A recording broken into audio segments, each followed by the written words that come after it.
बिस्मिल्लाहिर्रहमानिर्रहीम। आज हम टॉपिक शुरू करेंगे इंट्रोडक्शन ऑफ बायोटेक्नोलॉजी। ये न्यू चैप्टर है बायोटेक्नोलॉजी। आज सिर्फ इस चैप्टर का ना हम इंट्रोडक्शन पढ़ेंगे।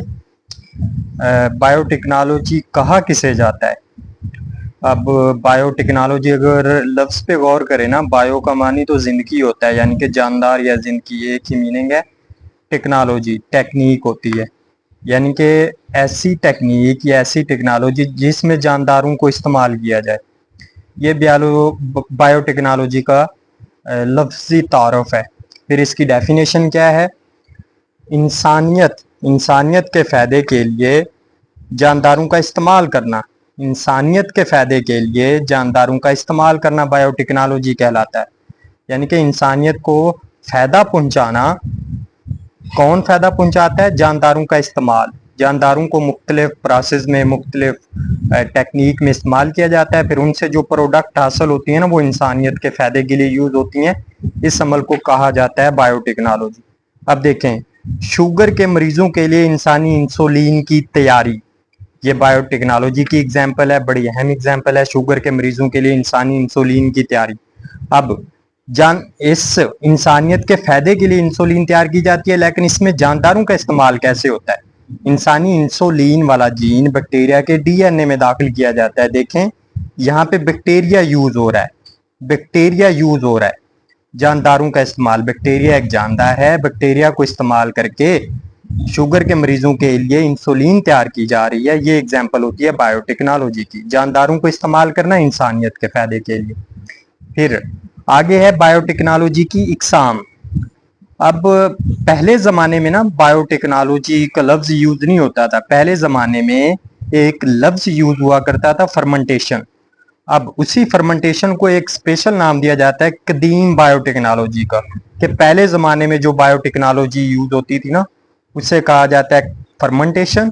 और अब जो जदीद बायोटेक्नोलॉजी यूज़ हो रही है, उसे कहा जाता है जेनेटिक इंजीनियरिंग। अब हम कदीम बायोटेक्नोलॉजी को और जदीद बायोटेक्नोलॉजी दोनों में फ़र्क देखेंगे। अब कदीम बायोटेक्नोलॉजी को कहा जाता है फर्मेंटेशन। फर्मेंटेशन क्या होता है? फर्मेंटेशन जैसे शराब, सिरका, दही, पनीर बनाने के लिए मैक्रो ऑर्गेनिज्म का इस्तेमाल करना फर्मेंटेशन कहलाता है। और जबकि जेनेटिक इंजीनियरिंग क्या होता है? ये जदीद बायोटेक्नोलॉजी है जो अब यूज़ हो रही है, इस एरा में यूज़ हो रही है। इसमें जेनेटिक मटेरियल जानदारों का डीएनए को कहा जाता है। जेनेटिक मटेरियल डीएनए को मसनूई तरीके से तैयार करना, इसे तब्दील करना, इसकी मुरम्मत करना, निकाल देना, ये इस सारे प्रोसेस को कहा जाता है जेनेटिक इंजीनियरिंग। यानी ये वो प्रोसेस होता है जिसमें एक जानदार के डीएनए को निकाला जाता है, उसे फिर मुरम्मत किया जाता है, फिर उसे दोबारा उसी जानदार में दाखिल कर दिया जाता है। ये जेनेटिक इंजीनियरिंग है। अब जेनेटिक इंजीनियरिंग की एग्जाम्पल वही बैक्टीरिया में इंसानी इंसुलिन की तैयारी। अब इंसान, जब ये इंसुलिन की तैयारी की जाती है ना, इंसान से ना, इंसान के अंदर से इंसुलिन तैयार करने वाला जीन निकाला जाता है, बैक्टीरिया से डीएनए निकाला जाता है। वो जीन डीएनए में फिट करके वो डीएनए दोबारा बैक्टीरिया में डाल दिया जाता है, और बैक्टीरिया के अंदर वो जीन जो डीएनए में फिट किया गया होता है, वो फिर इंसानी इंसुलिन की तैयारी करता होता है बैक्टीरिया के अंदर।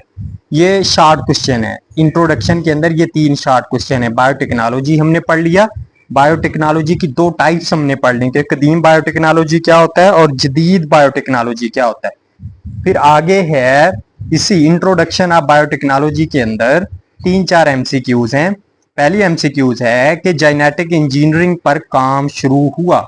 कब शुरू हुआ?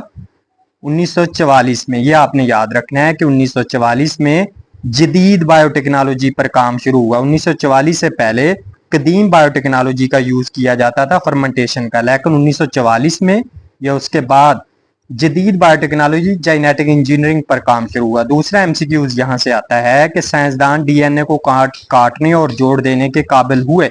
यानी जेनेटिक इंजीनियरिंग में डीएनए को काटा जाता है और जोड़ा जाता है। अब ये काटने और जोड़ने के काबिल कब हुए थे साइंसदान? 1970 के अंदर। तीसरा एमसीक्यू जो यहाँ से आता है कि इंसानी इंसुलिन की तैयारी जो बैक्टीरिया के अंदर की गई, वो कब की गई? 1978 के अंदर। चौथा एमसीक्यूज यहाँ से आता है कि ह्यूमन जेनोम प्रोजेक्ट शुरू हुआ। ह्यूमन जेनोम प्रोजेक्ट कहा जाता है कि इंसान के अंदर सारे जीन्स का नक्शा तैयार करना, इंसान की बॉडी के अंदर जो भी जीन्स पाए जाते हैं ना उनका नक्शा तैयार करना ह्यूमन जीनोम प्रोजेक्ट कहा जाता है। ये शुरू हुआ था 1990 के अंदर। फिर इंसान के जीनोम का मुकम्मल नक्शा शय कब हुआ? शुरू तो 1990 के अंदर हुआ, लेकिन कंप्लीट होके ये नक्शा शय हुआ था 2002 के अंदर। ये था आज का लेक्चर।